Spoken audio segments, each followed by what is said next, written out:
15-minute jam session here. Riders run in order. It's a 40-second run clock.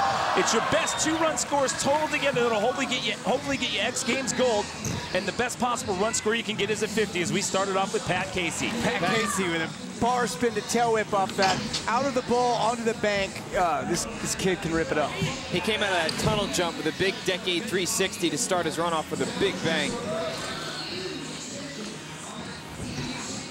There are no... Oh, the flare whip on that small tranny. I can't tell you how difficult that is.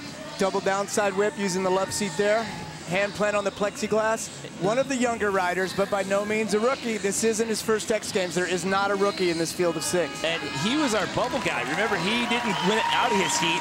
He was the second highest score in his heat.